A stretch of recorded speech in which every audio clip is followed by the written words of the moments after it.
Hello दोस्तों, स्वागत है आपका हमारे चैनल पर, जहां हम आपको किताबों का ज्ञान सरल और रोचक तरीके से पहुंचाते हैं।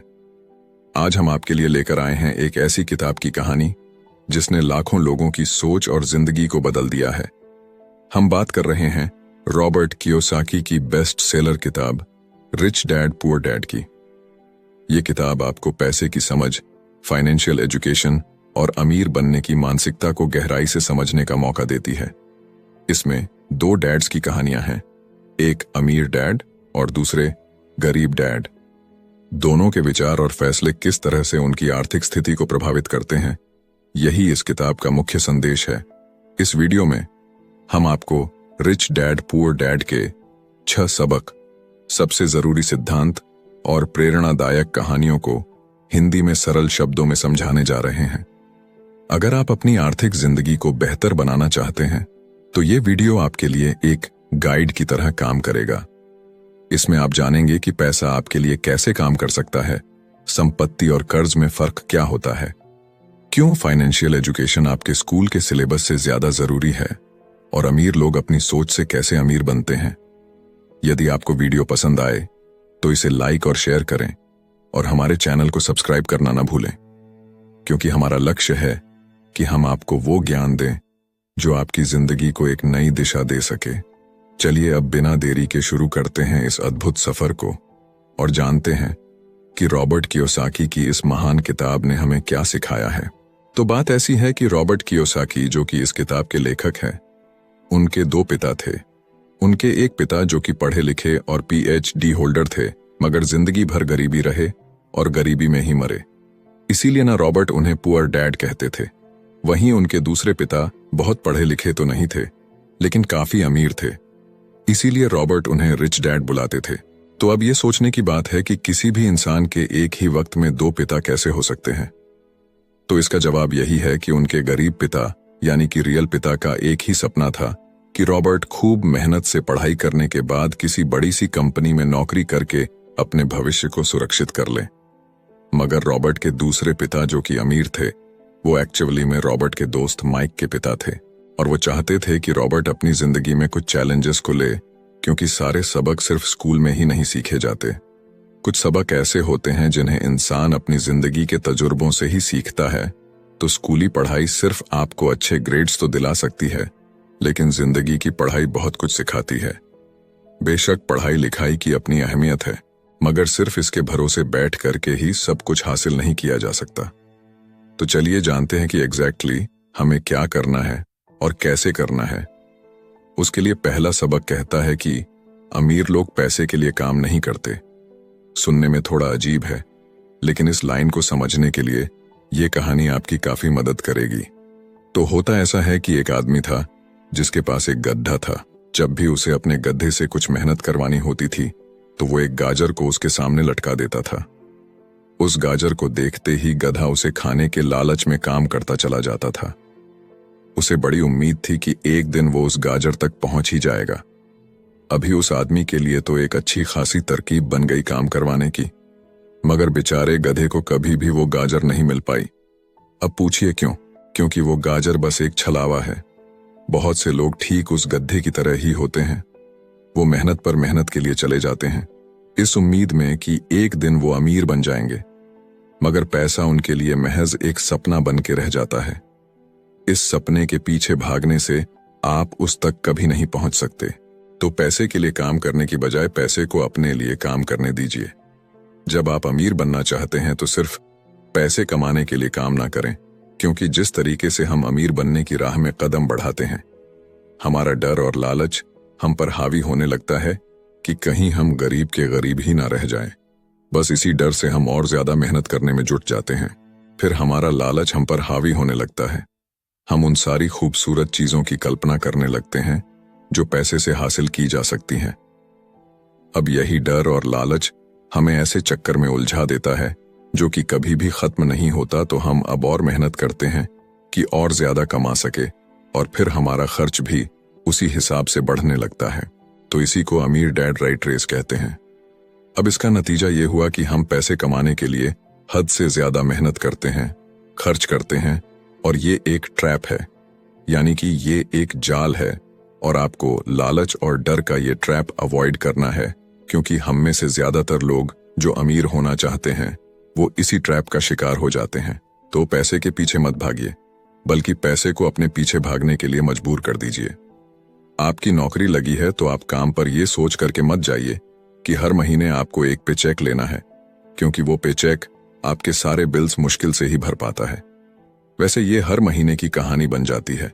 फिर तंग आकर के आप कोई दूसरी नौकरी ढूंढ करके और ज्यादा मेहनत करने लगते हैं, लेकिन तब भी आप पैसे के लिए ही काम कर रहे होते हैं, और यही वजह है कि आप कभी भी अमीर नहीं बन पाते।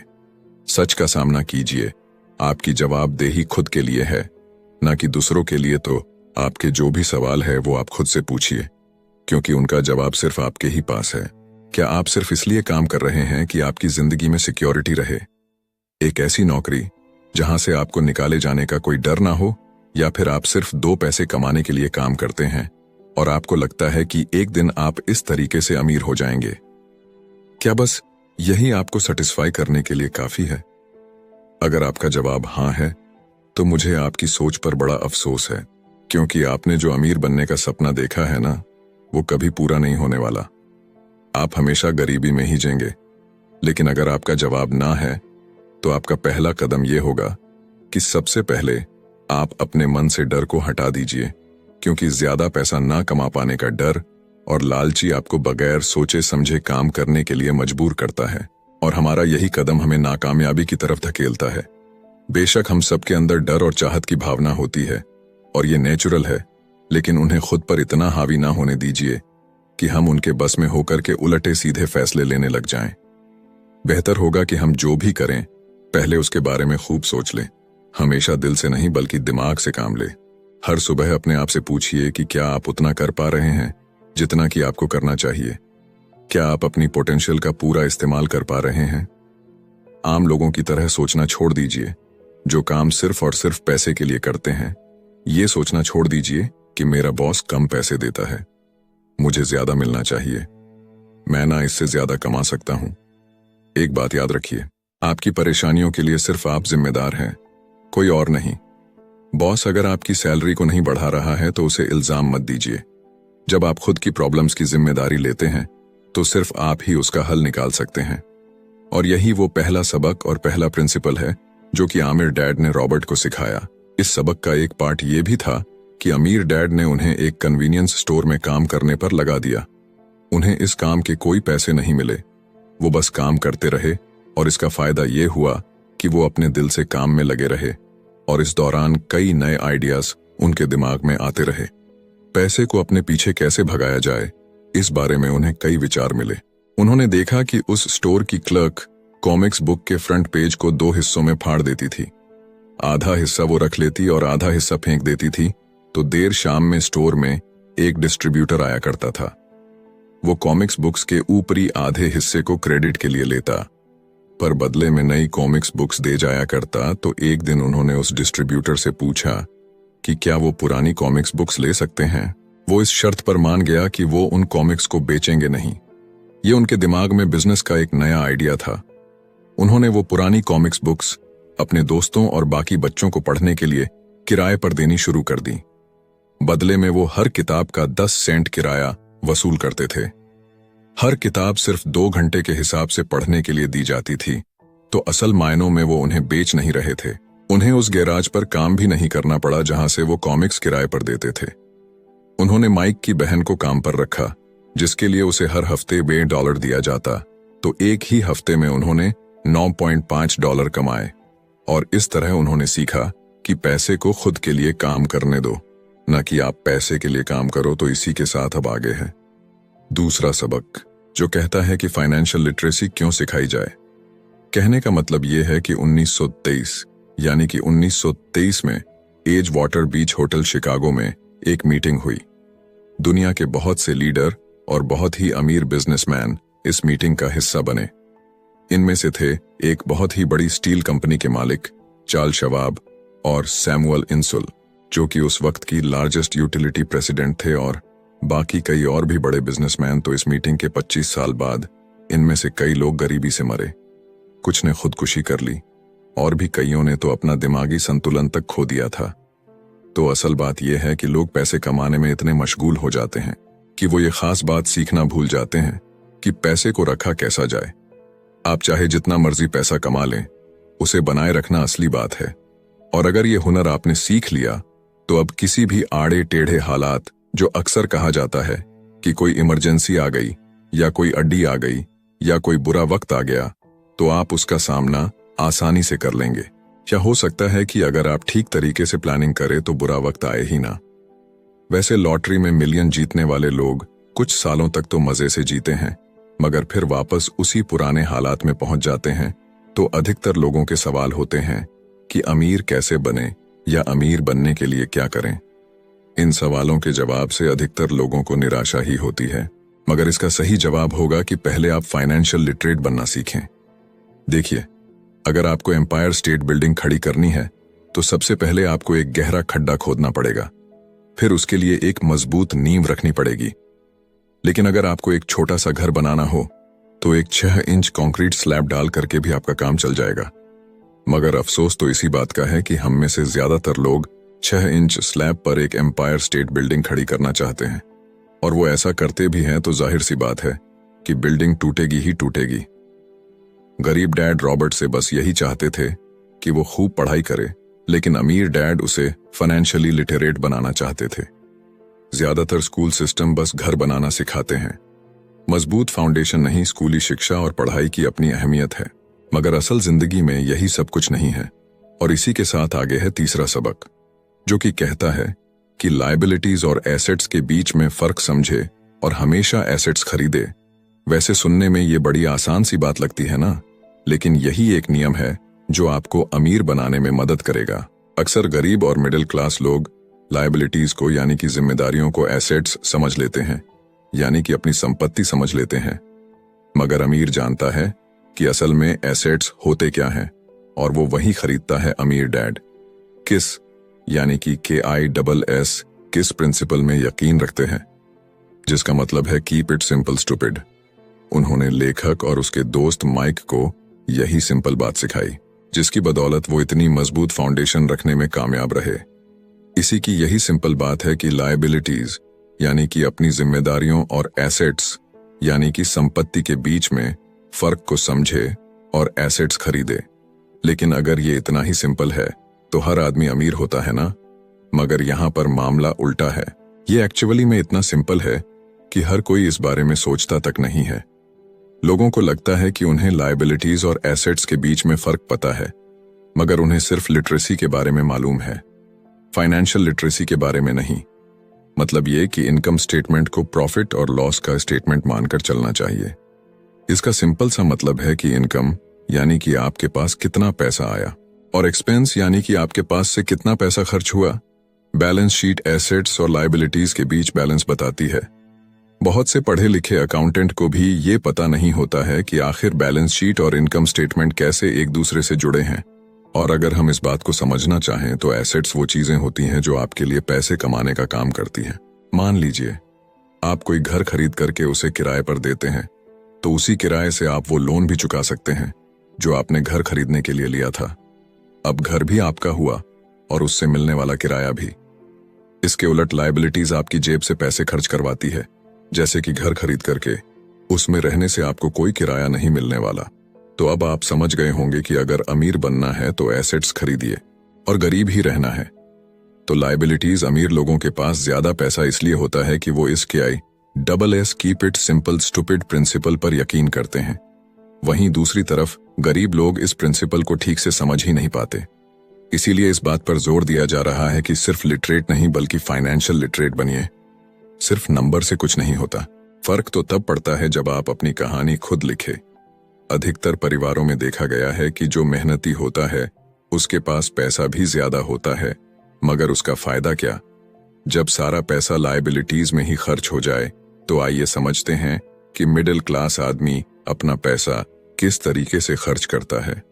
और अगर यही उनका तरीका रहता है तो सारी जिंदगी वो मिडिल क्लास ही बनकर रहेंगे, या क्या पता उससे भी नीचे चले जाएं, क्योंकि आप देख सकते हैं कि उनका सारा पैसा लायबिलिटीज यानी कि जिम्मेदारियों में ही खर्च हो रहा है। कभी मोर्टगेज, कभी रेंट, कभी car loan, house loan, credit card का बिल फीस, बिजली का बिल और भी ना जाने क्या क्या, उनकी सारी कमाई इसी में खर्च हो जाती है। दूसरी ओर गरीब लोग हैं जिनकी कोई लायबिलिटी तो नहीं है, मगर उनके कोई एसेट्स भी तो नहीं होते।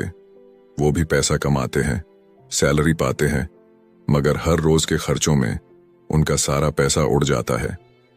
माना कि एक गरीब आदमी $1000 कमाता है, उसमें से $300 वो अपने छोटे से घर के किराए में खर्च करता है, $200 उसके आने जाने का किराया, $200 टैक्स और $300 खाने और कपड़ों में खर्च हो जाता है। तो अब उसके पास बचा क्या? कुछ भी नहीं, और कभी कभी तो उधार लेकर के भी उसे काम चलाना पड़ता है, जिससे कि वो और भी ज्यादा गरीब हो जाता है।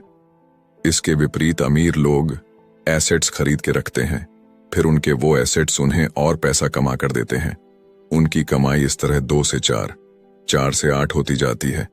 अधिकतर अमीर लोग दिमाग से काम लेते हैं और वो घर लोन पर लेकर उसे किराए पर लगा देते हैं। बिना मेहनत के हर महीने किराया मिलता है, जिससे वो अपना लोन भी चुकता कर लेते हैं। इसे कुछ यूं समझते हैं, आप मानिए कि लोन की इंस्टॉलमेंट $1 है, तो ये अपने घर का $2 किराया वसूल करेंगे, $1 बैंक को देंगे, $1 अपनी जेब में तो हो गया ना, बिना मेहनत के पैसा कमाना। तो एक्चुअली में अमीर डैड और गरीब डैड के बीच बस सोच का फासला है। अपना पैसा कैसे खर्च करें, सिर्फ यही मुद्दे की बात है और कुछ नहीं। 1966 के दिनों में अगर बच्चों से पूछा जाता था कि वो बड़े होकर क्या बनेंगे, तो सबके पास यही जवाब होता था कि वो अच्छे ग्रेड्स लाएंगे और डॉक्टर बनेंगे, इंजीनियर बनेंगे। तब सबको यही लगता था कि अच्छे ग्रेड्स लेकर के वो बहुत पैसा कमा सकेंगे। हालांकि उनमें से बहुत बच्चे आज बड़े होकर के डॉक्टर बन चुके हैं। बावजूद इसके उनमें से काफी लोग आज भी फाइनेंशियली स्ट्रगल करते नजर आएंगे, क्योंकि उन्हें हमेशा यही लगा कि ज्यादा पैसा कमाने से उनकी सारी परेशानियां दूर हो जाएंगी। मगर आज के दौर में ऐसा नहीं है। आज बहुत से बच्चे फेमस एथलीट बनना चाहते हैं, या फिर सीईओ, या फिर कोई मूवी स्टार या रॉक स्टार, क्योंकि उन्हें पता है कि सिर्फ अच्छी पढ़ाई और अच्छे ग्रेड्स के भरोसे बैठ करके वो करियर में सक्सेस नहीं पा सकते। आजकल फाइनेंशियल नाइटमेयर बहुत आम हो गया है। अक्सर नए शादीशुदा जोड़े ये सोचते हैं कि उनकी सैलरी अब डबल हो जाएगी, क्योंकि दोनों जने कमा रहे हैं। एक छोटे से घर में रहते हुए वो अब बड़े घर के सपने देखते हैं, इसीलिए वो पैसा बचाना शुरू कर देते हैं। इसकी वजह से उनका सारा ध्यान सिर्फ अपना कैरियर बनाने पर होता है। उनकी कमाई बढ़ने लगती है तो जाहिर है उसी हिसाब से खर्चे भी बढ़ेंगे। तो मुद्दा मामला ऐसा है कि अब जब आप फाइनेंशियल लिटरेट हुए बिना पैसा बनाते हैं या बिना सोचे समझे उसे खर्च करते हैं, तो होता यह है कि आप पहले से भी ज्यादा खर्चा करने लगते हैं। ये एक ऐसा चक्कर है जो फिर से चलता ही रहता है। नई जोड़े ने अब इतना पैसा कमा लिया है कि वो एक बड़ा घर खरीद सके। उन्हें तो यही लगेगा कि वो अब थोड़े अमीर हो गए हैं, मगर असलियत तो ये है कि बड़े घर के साथ उन्होंने नई लायबिलिटीज भी खरीद ली है। उनके कैश फ्लो में अब प्रॉपर्टी टैक्स का खर्च बढ़ गया है। अब उन्हें एक नई गाड़ी भी चाहिए, फर्नीचर भी चाहिए, सब कुछ नया। उनकी लायबिलिटीज बढ़ती ही चली जा रही है, और ज्यादातर होता यही है कि इनकम के साथ साथ खर्चे भी बढ़ने लगते हैं। फिर एक दिन अचानक इस सच्चाई का खुलासा होता है, मगर तब तक हम इस राइट रेस में बुरे तरीके से फंस चुके होते हैं। फिर ऐसे ही लोग हमारे लेखक रॉबर्ट के पास आकर के पूछते हैं कि अमीर कैसे बना जाए। अब यही सवाल तो मुसीबत की जड़ है, क्योंकि सबको लगता है कि पैसा ही हर चीज का इलाज है। ये मानना ही एक बड़ी गलती है। उनकी समस्या ये नहीं है कि वो ज्यादा पैसा नहीं कमा रहे, बल्कि ये है कि जो कुछ उनके पास है उसे हैंडल कैसे करें। वैसे एक कहावत है जो यहां पर लागू होती है, जब तुम खुद को एक गहरे गड्ढे में पांव तो और खोदना छोड़ दो, क्योंकि ज्यादातर लोग पब्लिक स्पीकिंग से घबराते हैं।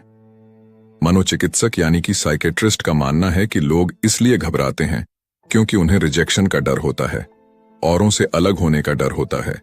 लोग हमारे बारे में क्या सोचेंगे या हम पर वो कहीं हंसेंगे तो नहीं, बस यही सोचकर कि ज्यादातर लोग पब्लिक स्पीकिंग से दूर भागते हैं। वो वही करना पसंद करते हैं जो सब कर रहे होते हैं। ऐसे लोग खुद को भीड़ का हिस्सा बना करके संतुष्ट हो जाते हैं। आपका घर आपका सबसे बड़ा एसेट है, लोन लीजिए। अरे अब तो प्रमोशन हो गया है, अब तो सैलरी बढ़ गई है, तो नया घर तो ले ही लो। यही सब बातें ना हम लोगों से सुनते आ रहे हैं, और फिर हम भी ना उसी रास्ते पर चल पड़ते हैं, क्योंकि जो सब कर रहे हैं वो जरूर से सही ही होगा। भाई इतने सारे लोग मिलकर के कोई गलती तो नहीं कर सकते। ना ऐसा हम सोचते हैं, राइट? मगर नहीं, ऐसा बिल्कुल भी नहीं है। अमीर डैड ने कहा था कि जापानीज लोग 3 चीजों की ताकत जानते थे: तलवार, कीमती जवाहरात और शीशा। तलवार बाजुओं की ताकत का प्रतीक है, कीमती जवाहरात पैसे की ताकत का, और शीशा खुद के अंदर छुपी हुई ताकत को दिखाता है, और वही हमारी सबसे बड़ी ताकत है। जब आप खुद को जानते हैं शीशे के सामने, अगर आप खुद से सवाल पूछ सकते हैं कि मैं सही हूं या मुझे भी भीड़ का हिस्सा बनकर रहना चाहिए, तो जो जवाब आपको मिलेगा बस वही आपकी असली ताकत है। तो गरीब और मिडिल क्लास खुद को पैसे का गुलाम बनने देते हैं, इसीलिए वो कभी भी अमीर नहीं बन पाते। 16 साल के रॉबर्ट और माइक अमीर डैड के साथ हर उस मीटिंग में जाया करते थे जो वो अपने अकाउंटेंट, मैनेजर्स, इन्वेस्टर और एम्प्लॉयज के साथ रखा करते। यहाँ एक ऐसे अमीर डैड देखने को मिलते हैं जो पढ़े लिखे नहीं हैं, जिन्होंने 13 साल में ही स्कूल छोड़ दिया था, मगर आज वो मीटिंग कर सकते हैं और अपने नीचे काम करने वाले पढ़े लिखे लोगों को ऑर्डर देते हैं, उन्हें बिजनेस के टिप्स समझाते हैं। एक ऐसा इंसान जो भीड़ का हिस्सा नहीं बना, जिसने रिस्क लिया और जिसने लोगों की परवाह नहीं की, जिससे ये डर नहीं था कि लोग उसके बारे में क्या सोचेंगे। इन मीटिंग्स का नतीजा ये हुआ कि लेखक और उनका दोस्त दोनों स्कूली पढ़ाई में मन नहीं लगा पाए। जब भी उनकी टीचर कोई काम देती थी, उन्हें रूल्स के हिसाब से करना होता था, तो उन्हें एहसास हुआ कि स्कूली पढ़ाई किस तरीके से बच्चों की प्रतिभा को निखरने नहीं देती, उसे दबा देती है।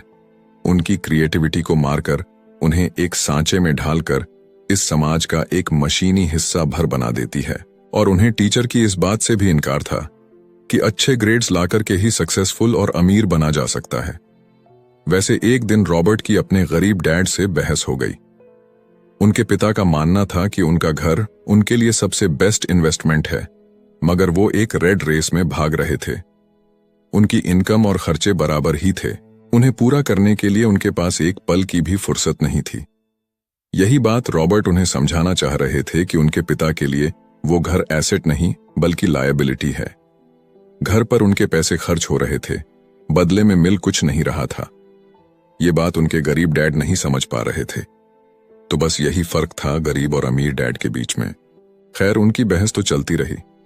उन्होंने अपने गरीब पिता को बताया कि अधिकतर लोगों की जिंदगी लोन चुकाने में ही निकल जाती है। जिस घर को वो खरीदते हैं उसके लिए वो 30 साल तक लोन भरते हैं, फिर एक और बड़ा घर लेते हैं और अपना लोन रिन्यू कराते हैं। अब घर की कीमत भी उसी हिसाब से बढ़ेगी या नहीं, ये निर्भर करता है। कुछ लोग ऐसे भी हैं जिन्होंने घर खरीदने के लिए एक बड़ी रकम ली थी। जितनी घर की कीमत नहीं थी, उससे ज्यादा कर्ज उनके सर पर चढ़ गया। इसका सबसे बड़ा नुकसान लोगों को ये होता है कि वो बाकी जगह इन्वेस्टमेंट नहीं कर पाते, क्योंकि उनका सारा पैसा उस घर पर लगा है। उन्हें कभी इन्वेस्टमेंट करने का मौका ही नहीं मिल पाता और ना ही वो इस बारे में कुछ सीख पाते हैं, और इसी तरीके से कई एसेट्स उनके हाथों से निकल। अगर इसके बदले लोग सिर्फ एसेट्स पर ध्यान दें तो उनका फ्यूचर कहीं ज्यादा बेहतर हो सकता है। अब उदाहरण के लिए रॉबर्ट की पत्नी के पेरेंट्स एक बड़े से घर में शिफ्ट हो गए। उनका सोचना था कि अपने लिए बड़ा और नया घर लेना एक सही फैसला है, क्योंकि बाकियों की तरह उन्हें भी घर लेना एक एसेट्स लगता था। अगर वो ये जान करके हैरान रह गए कि उस घर का प्रॉपर्टी टैक्स $1000 था, ये उनके लिए बहुत ही बड़ी कीमत थी, और क्योंकि वो रिटायर हो चुके थे तो इतना पैसा टैक्स के रूप में भरना उनके रिटायरमेंट बजट के बाहर था। बेशक हम ये नहीं कह रहे कि आप एक नया घर ना लें, बल्कि हम समझाना चाहते हैं कि जितने पैसे से आप एक बड़ा घर लेंगे, उतने पैसे आप किसी एसेट में इन्वेस्ट करें तो बेहतर होगा। आपका एसेट आपके लिए कमाई करेगा और कुछ ही समय के बाद आपके पास इतना पैसा होगा कि आप आसानी से मनपसंद घर ले पाएंगे, और वो भी बिना किसी लोन के। तो अब सवाल ये है कि अमीर और ज्यादा अमीर क्यों होते रहते हैं, वही मिडिल क्लास आगे क्यों नहीं बढ़ पाते? इसके पीछे भी ना एक वजह है, और कारण एकदम सिंपल है। अमीर एसेट खरीदते हैं जो कि उनका पैसा दुगना करता रहता है। उस पैसे से उनके सारे खर्चे मजे में निपट जाते हैं, और मिडिल क्लास क्या करते हैं? वो तो बस महीने की एक तारीख का इंतजार करते हैं। जब उनकी सैलरी आई तो सारी की सारी सैलरी तो खर्चों को पूरा करने में खत्म हो जाती है, तो इन्वेस्टमेंट कहां से होगा? और फिर जब सैलरी बढ़ती है तो उस पर टैक्स भी बढ़ जाता है, और उसी हिसाब से बाकी खर्चे भी। और फिर अंत में वही राइट रेस चलती रहती है। कहने का मतलब ये है कि एक कर्ज में डूबा समाज जहां पर हम रहते हैं, मतलब ये कि अपने घर को एसेट समझना ही वो रीजन है जो कि हमें कर्ज के बोझ तले दबाती है। आज यही अधिकतर लोगों की सोच है। अगर सैलरी बढ़ी है तो लोग सोचते हैं कि अब वो बड़ा सा घर ले सकते हैं, क्योंकि उन्हें ये अपने पैसे का सही इस्तेमाल लगता है। इसके बदले अगर वो पैसा सही जगह लगाया जाए तो उनकी जिंदगी हमेशा के लिए बदल सकती है। लेकिन ऐसा हो नहीं पाता, क्योंकि उनका सारा वक्त हाड़ तोड़ मेहनत करने में चला जाता है। अपनी नौकरी को सेफ जोन समझ करके वे उससे अलग कुछ सोच ही नहीं पाते, और साथ ही उन पर कर्ज का इतना बोझ होता है कि वो नौकरी छोड़ने का रिस्क ले ही नहीं सकते। अब जरा खुद से सवाल कीजिए कि आज आप नौकरी छोड़कर बैठ जाते हैं तो कितने दिन आपका गुजारा चलेगा? क्योंकि अगर आप फाइनेंशियली लिटरेट नहीं हैं, अगर आपने सारी उम्र सिर्फ सैलरी के भरोसे ही काटी है और एसेट्स के बदले आपने लायबिलिटीज पाल ली है, तो यकीनन आपकी जिंदगी बहुत ही कड़ी चुनौती है। सिर्फ नेटवर्थ के भरोसे आपका काम नहीं चल सकता। नेटवर्थ बताता है कि आपके पास वाकई में कितना पैसा है, चाहे वो गैराज में पड़ी पुरानी कार के रूप में ही क्यों ना हो। अब भले ही वो कार कुछ काम की ना हो, जबकि वेल्थ का मतलब है कि आपके पास जो पैसा है उससे आप कितना और पैसा कमा रहे हैं। जैसे कि मान लीजिए कि आपके पास कोई एसेट है जिससे हर महीने मुझे $3000 की कमाई हो जाती है और हर महीने आपके $6000 खर्च होते हैं, तो मैं सिर्फ आधे महीने ही अपना गुजारा कर पाऊंगी। तो सल्यूशन ये होगा कि अपने एसेट से मिलने वाले पैसे को आप बढ़ा दें। जब वो $6000 आपको मिलने लगेगा तो आप रातों रात अमीर नहीं हो जाएंगे, मगर इस तरह आप वेल्थी होने लगेंगे। अब अगर आप अचानक नौकरी छोड़ते भी हैं तो आपके एसेट्स आपका सारा खर्च कवर कर लेंगे। अब वेल्थी तभी बन पाएंगे जब आपके खर्च आपके एसेट्स की ग्रोथ से कम रहे, और इसी के साथ आगे है चौथा सबक, जो कहता है कि अपने काम से काम रखें। दुनिया की सबसे बड़ी फूड चैन मैकडोनाल्ड के फाउंडर रे क्रॉकनी एक MBA क्लास में की स्पीच थी। ये 1947 की बात है। उनकी ये स्पीच बड़ी ही शानदार थी। लोगों को प्रेरित करने वाले स्पीच के बाद जब MBA क्लास के स्टूडेंट्स ने कुछ वक्त उनके साथ बिताने की गुजारिश की तो वो उनके साथ बियर पीने चले गए। बातों बातों में रे ने अचानक एक सवाल किया कि क्या आप लोग जानते हैं कि मैं किस बिजनेस में हूं? अब ये बात तो सबको मालूम थी कि वो हैमबर्गर बेचते थे। इस बात पर वो हंसने लगे और बोले कि उनका असल बिजनेस तो रियल एस्टेट है, क्योंकि मैकडोनाल्ड के लिए हर लोकेशन का चुनाव सोच समझ कर किया जाता है। जहां उसकी फ्रेंचाइज बनाई जाती है वो जमीन भी साथ ही बेची जाती है। तो इसका सीधा सा मतलब है कि मैकडोनाल्ड की फ्रेंचाइज खरीदने वाले को वो जमीन भी खरीदनी पड़ती थी। तो इस तरीके से ये एक रियल एस्टेट बिजनेस भी हुआ। यही सबक अमीर डैड ने रॉबर्ट को सिखाया कि अक्सर लोग खुद के लिए छोड़ करके बाकी सबके लिए काम करते हैं। वो टैक्स पे करके गवर्नमेंट के लिए काम करते हैं, वो उस कंपनी के लिए काम करते हैं जहां वो नौकरी करते हैं, बैंक का मॉर्टगेज देकर उसके लिए काम करते हैं। और ये सब इसलिए क्योंकि हमारा एजुकेशन सिस्टम ही ऐसा है। स्कूल हमें एम्प्लॉय बनना सिखाता है ना कि एम्प्लॉयर। जो आप पढ़ते हैं वही आप बनते हैं। अगर आपने साइंस पढ़ी है तो डॉक्टर, मैथमेटिक्स पढ़ी है तो इंजीनियर, मतलब जो भी आपने पढ़ा है वो आप बने। अब मुसीबत तो ये है कि इससे छात्रों का कोई भला नहीं हो पाता, क्योंकि वो नौकरी और बिजनेस के बीच के फर्क में उलझ कर रह जाते हैं। जब कोई पूछता है कि आपका क्या बिजनेस है तो आपको ये नहीं बोलना चाहिए कि मैं तो एक डॉक्टर हूं या एक बैंकर हूं, क्योंकि वो आपका प्रोफेशन है, बिजनेस नहीं। कहने का मतलब ये है कि आप जो भी करते हैं उसे अपना बिजनेस बनाइए, नौकरी नहीं। अपनी सारी उम्र दूसरों के लिए काम करके उन्हें अमीर करने में बर्बाद ना करें, बल्कि खुद की जिंदगी को खुशहाल बनाने के लिए काम करें। बहुत से लोगों को इस बात का एहसास बड़ी देर से होता है कि उनका हाउस लोन उनकी जान ले रहा है, और फिर उन्हें लगता है कि जिसे वो एसेट मानने की गलती कर रहे थे, एक्चुअली कभी वो एसेट था ही नहीं। जैसे उन्होंने कार ली तो उससे जुड़े तमाम खर्चे उनकी लायबिलिटीज बन गए, तो उनकी मुसीबतें शुरू हो जाती हैं। इसीलिए तो हम एसेट कॉलम पर इतना ज्यादा जोर दे रहे हैं ना कि आपकी इनकम कॉलम पर, और यही फाइनेंशियली सिक्योर होने का सही तरीका है। आप कितने अमीर हैं ये जानने का सही तरीका नेटवर्थ इसलिए नहीं है, क्योंकि जब भी आप अपने एसेट बेचते हैं तो उन पर भी टैक्स लगता है। आपको उतना पैसा नहीं मिलता जितना कि आप सोचते हैं। आपके बैलेंस शीट के हिसाब से आपको जितना भी पैसा मिलेगा उस पर भी आपको टैक्स देना पड़ेगा। ये किताब आपको कभी ये सलाह नहीं देगी कि आप अपनी नौकरी छोड़ें। आप अपनी नौकरी करते रहिए और साथ ही एसेट्स भी खरीदते रहिए। और एसेट्स से मेरा मतलब है सही और असली मायने में एसेट्स। मैं ये नहीं कहूंगी कि आप कोई कार्ड लीजिए, क्योंकि वो मेरी नजर में असेट्स यानी कि संपत्ति नहीं है, क्योंकि जैसे ही आप उसे चलाना शुरू करते हैं वो अपनी कीमत का 25% खो देती है। अब किस तरह के एसेट्स खरीदे जाने चाहिए, यहां हम आपको कुछ उदाहरण देते हैं। ऐसा बिजनेस जहां आपकी मौजूदगी जरूरी ना हो, जो दूसरे लोग आपके लिए चलाएं, क्योंकि आप वहां पर ज्यादा वक्त देंगे तो वो बिजनेस नहीं, नौकरी होगी। दूसरा है रियल एस्टेट पे पैसा लगाएं। तीसरा है स्टॉक और बांड खरीदे। तो जब एसेट खरीदे तो अपनी पसंद की चीजों पर पैसा लगाएं, क्योंकि आपका मन होगा तभी आप उस पर ध्यान दे पाएंगे।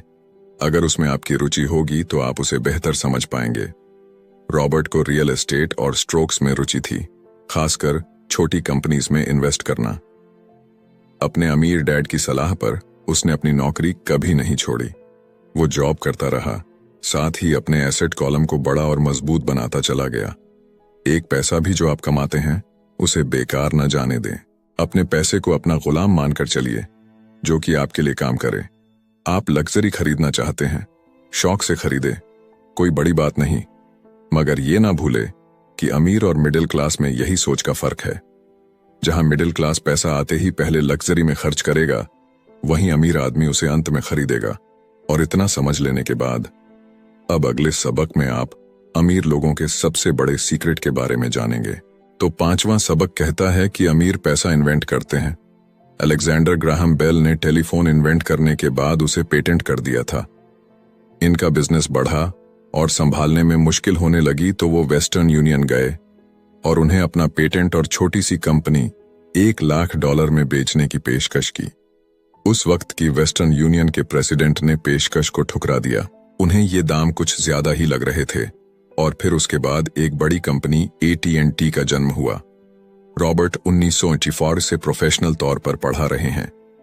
एक चीज जो हजारों लोगों को पढ़ाने के बाद उन्होंने जानी तो वो ये कि उन सब लोगों में पोटेंशियल था, बल्कि हर एक इंसान में पोटेंशियल है जो कि हमें महान बना सकती है। इसके बावजूद जो हमें रोकता है वो है खुद पर डाउट रखना। स्कूल छोड़ने के बाद हमें पता चलता है कि जिंदगी में आगे बढ़ने के लिए सिर्फ ग्रेड्स ही काफी नहीं होते। जैसे सिर्फ स्मार्ट लोग ही आगे नहीं बढ़ते, बल्कि वे बढ़ते हैं जो कि बोल्ड भी होते हैं। ये सच है कि फाइनेंशियल जीनियस होने के लिए इसकी नॉलेज भी होनी चाहिए, मगर साथ ही हिम्मत और बोल्डनेस भी चाहिए। ज्यादातर लोग पैसे के मामले में कोई रिस्क नहीं लेना चाहते, मगर अमीर होने के लिए आपको रिस्क लेने ही पड़ेंगे, क्योंकि हो सकता है कि आने वाले सालों में एक नया बिल गेट्स पैदा हो या अगला अलेक्जेंडर और बाकी शायद दिवालिया बनकर गरीब हो जाए। अब ये आपकी मर्जी है, आप इनमें से क्या बनना चाहते हैं। अगर आप अपना फाइनेंशियल IQ बढ़ाते हैं तो बहुत कुछ हासिल कर सकते हैं, और अगर नहीं तो आने वाले साल और भी डरावने हो सकते हैं, क्योंकि हर पुराना जाता है तो नया आता है। तो जो आज है वही सबसे खुशहाल वक्त है। आज के दौर में लोग ज्यादा फाइनेंशियली स्ट्रगल कर रहे हैं क्योंकि उनकी सोच अभी भी पुरानी है। फिर वे अपनी गलती ना मानकर या तो अपने बॉस को इल्जाम देंगे या नई टेक्नोलॉजी को। जो कभी कल के दौर में एसेट था वही आज लायबिलिटी बन चुका है, तो आपको अपडेट रहने की जरूरत है। रॉबर्ट ने एक गेम डिजाइन किया जिसे वो कींच फ्लो कहते हैं। ये लोगों को सिखाता है कि पैसा कैसे काम करता है, अमीर बनने की राह क्या है और राइट रेस से बाहर कैसे निकले। ये सारी चीजें इस गेम से समझाने की कोशिश की गई है। एक दिन एक औरत आई। गेम खेलने के दौरान उसने एक बोर्ड कार्ड जीता, जिसका मतलब था कि उसने उस गेम में एक बोर्ड जीती। वो औरत बड़ी खुश हुई, मगर जब उसे पता चला कि वोट लेने के लिए तो उसे एक बड़ी रकम टैक्स भरनी होगी, तो उसकी खुशी गायब हो गई। वो वोट उसके लिए अब एसेट नहीं बल्कि लायबिलिटी बन गई। उसे पता चला कि ऐसे तो ये वोट उसकी जान ही ले लेगी। उसे ये आइडिया समझ में ही नहीं आया और रिफंड की मांग की। उसे उसके पैसे वापस मिल गए और वो चली गई, मगर बाद में उसने फोन करके बताया कि उसे अब गेम का आइडिया कुछ समझ में आने लगा था। वो उस गेम से अपनी लाइफ को जोड़ करके देख पा रही थी। पैसा कैसे काम करता है, इस बात को समझ ना पाने की वजह से उसका गुस्सा जायज था। हम भी अक्सर यही करते हैं। जो बात हमारी समझ से परे होती है उस पर गुस्सा आता है और हम जिंदगी की हर परेशानी के लिए उसे ब्लामे करना शुरू कर देते हैं। मगर अगर ठंडे दिमाग से सोचे तो ये तरीका एकदम गलत होगा। बेहतर होगा कि हम उन्हें समझने की कोशिश करें, तो गेम ऑफ लाइफ जीत सकते हैं। बहुत से लोग कैश फ्लो गेम में खूब पैसा जीतते हैं, फिर उन्हें समझ ही नहीं आता कि उस पैसे का क्या करें, तो वो हैरान होने लगते हैं। इसकी वजह है उनकी पुरानी सोच जो आगे नहीं बढ़ने देती, और फिर वो बाद में सारा पैसा ही हार बैठते हैं। कुछ लोग कहते हैं कि वे हार गए क्योंकि उनके पास सही पत्ते नहीं थे। बहुत से लोग इस तरह जिंदगी में सही मौकों की तलाश में बैठे रहते हैं। कुछ लोग तो सही मौका मिलता भी है तो उसका फायदा नहीं उठा पाते क्योंकि वो कहेंगे कि उनके पास पैसा ही नहीं था। अब कुछ ऐसे भी होते हैं जिन्हें पैसा और मौका दोनों मिले, फिर भी वो कुछ हासिल नहीं कर पाए क्योंकि एक्चुअली में वो समझ ही नहीं पाए कि ये एक अपॉर्चुनिटी है। फाइनेंशियल इंटेलिजेंस का मतलब है कि आप पैसे को लेकर कितने क्रिएटिव हो सकते हैं।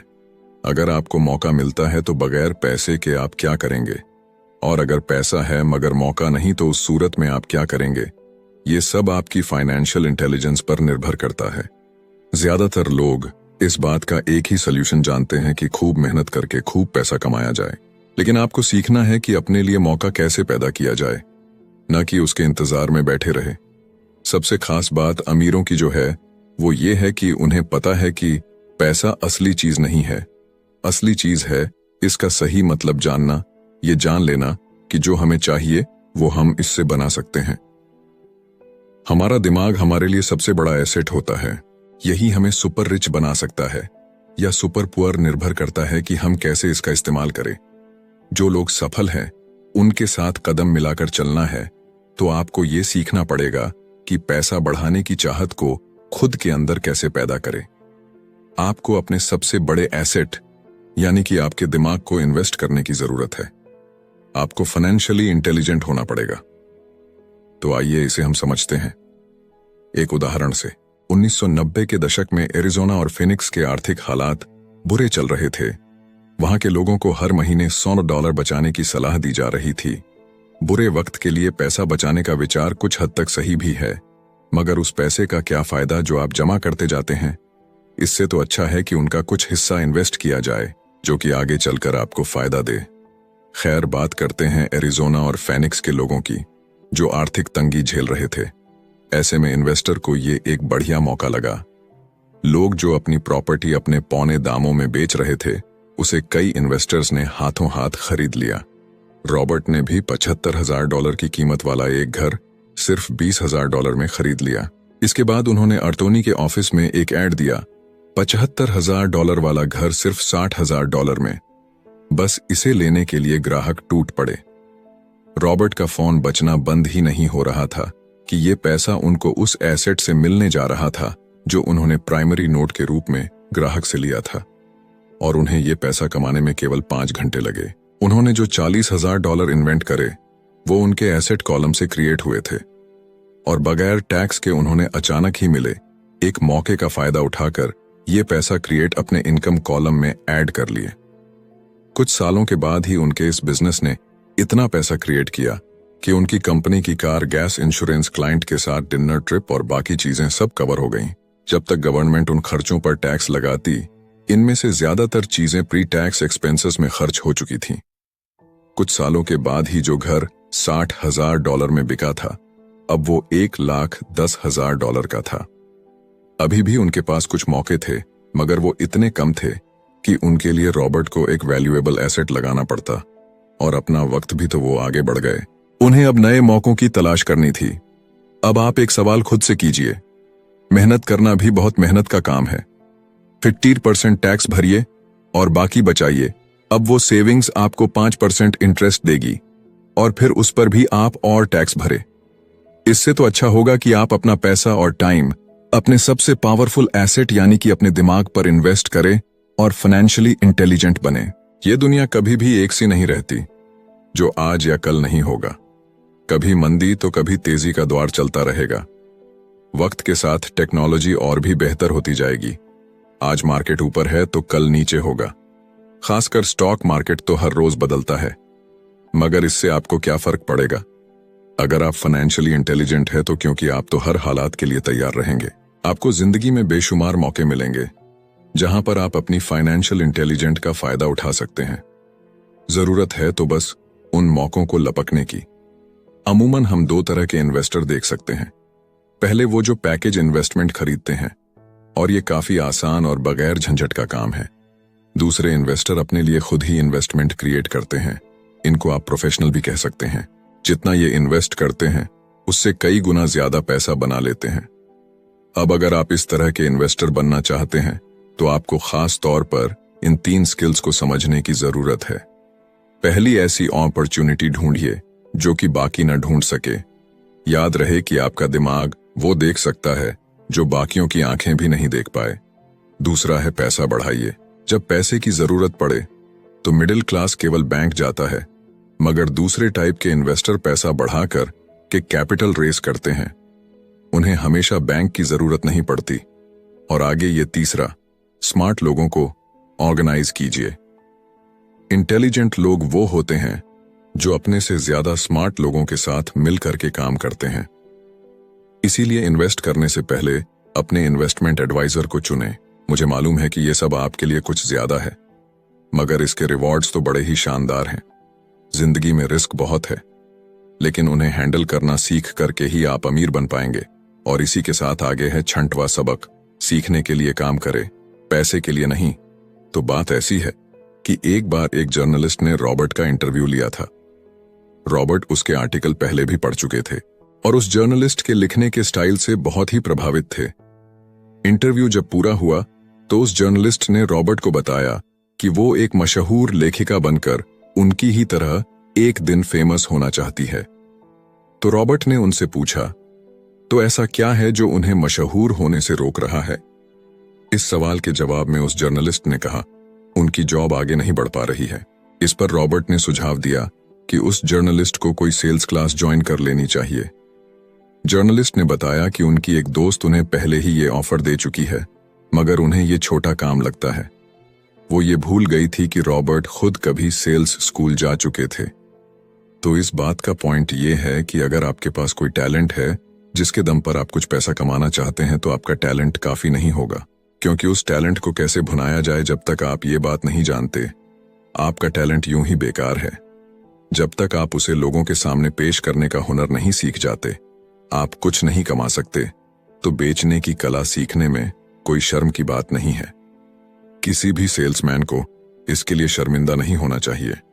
एक तो सबसे बड़ा फर्क अमीर डैड और गरीब डैड के बीच में था, वो ये है कि गरीब डैड हमेशा नौकरी की चिंता करते थे कि जॉब हमेशा सिक्योर रहे, क्योंकि एक सेफ जॉब ही उनके लिए सब कुछ थी, जबकि अमीर डैड हमेशा सिर्फ और सिर्फ कुछ सीखने पर जोर देते थे। अमीर बनने के लिए आपको बहुत कुछ सीखना पड़ेगा। इसके अलग पहलू को देखे तो स्कूल हमें रिवॉर्ड करते हैं किसी एक ही खास चीज में महारत के लिए। इसका एक उदाहरण देखिए, जब डॉक्टर मास्टर की डिग्री लेते हैं तो उसके बाद किसी एक स्पेशल फील्ड में डॉक्टरेट करते हैं, जैसे कि पीडियाट्रिक या कुछ और, मतलब एक छोटे से विषय पर उन्हें बहुत पढ़ना पड़ता है उस फील्ड में महारत के लिए, और यही उनका रिवॉर्ड होता है।